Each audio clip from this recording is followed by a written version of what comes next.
Hello viewers, আশা করি সবাই ভালো আছেন। আজকে আমি আপনাদেরকে ঝাড়খণ্ড রাজ্যের পালামু ব্যাঘ্র প্রকল্প সম্পর্কে শোনাব। 1960 সালে দাউদ খান সৈন্য সামন্ত সহ পালামুর বনে কামানের গোলানি যাবার জন্য বন কেটে রাস্তা তৈরি করছিলেন। উদ্দেশ্যটা ছিল যুদ্ধের প্রস্তুতি। পালামু আজও যুদ্ধে লিপ্ত, তবে যুদ্ধের পটভূমি ও উদ্দেশ্য ভিন্ন। বন ও বন্যপ্রাণী প্রকৃতিতে বাঁচাতে পালামু এখন যুদ্ধে রত রয়েছে হিংস্র শিকারী ও মানুষের সীমাহীন লোভের বিরুদ্ধে। ব্যাঘ্র প্রকল্প পরিবারের প্রথম 9টি প্রকল্পের মধ্যে পালামু হল একটি অন্যতম। এ ব্যাঘ্র প্রকল্পের মোট আয়তন 979 কিলোমিটার, যার মধ্যে কৌর বনাঞ্চল হচ্ছে 200 বর্গ কিলোমিটার।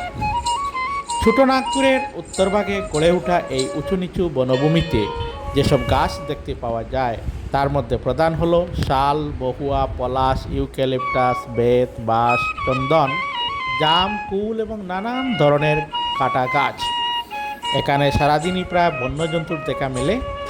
ভোরে ঘুম ভেঙেই দেখা যায় টুরিস্ট লজের পাশে পালে পালে হরিণ, কোয়েল নদীর তীরে ঘন জঙ্গলে অজস্র হাতি, নীলগাই, সম্বর, চিতল, বনবিড়াল, শিয়াল, ভালুক, সজারুর সন্ধান মেলে। পাওয়া যায় বাঘ, চিতাবাঘ ইত্যাদি। বিভিন্ন পক্ষীগুলো আস্তানা গেড়েছে এইখানে। নানান জাতের নানান রঙের পাখি তাদের মিষ্টি সুরেলা ডাকে জায়গাটিকে মাতিয়ে রেখেছে। এখানে আছে দামা, বুলবুল, হাজরিকা, বেনেবৌ, ঘুঘু, চন্দনা, হট্টিটি প্রভৃতি পাখি। অদূরে ঔরঙ্গাবাদ নদীর তীরে গেছে দুটো দুর্গের ধ্বংসাবশেষও ঘুরে দেখে আসা যায়। ভারতে এইখানেই প্রথম 1932 সালে বাঘের সংখ্যা গণনা করা হয়। 1973 সালে এটি ব্যাঘ্র প্রকল্পের অন্তর্গত হয়। বর্তমানে চুরাশিকারীরা আবারও সক্রিয় হয়ে উঠেছে এখানে। এই জঙ্গল ঘুরে দেখবার জন্য বন দপ্তরের জিপ এবং হাতি ভাড়া পাওয়া যায়। নিজস্ব গাড়িতেও জঙ্গলের ভিতর যাওয়া যেতে পারে। এখানকার দুটি ওয়াচ টাওয়ার থেকে বন্য জন্তুকে খুব ভালোভাবে দেখা যায়।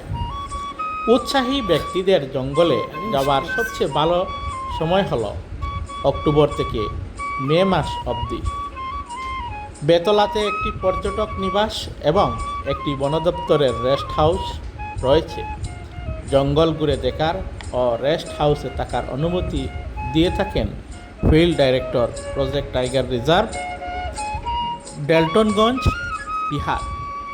তো এই ছিল ঝাড়খণ্ডের পালামু ব্যাঘ্র প্রকল্পের একটি সরস কাহিনী। আপনারা পালামু ব্যাঘ্র প্রকল্প অবশ্যই ঘুরে দেখতে পারেন। তো প্রিয় ভিউয়ার্স, এই ভিডিওটি কেমন লাগলো কমেন্ট বক্সে অবশ্যই জানাবেন।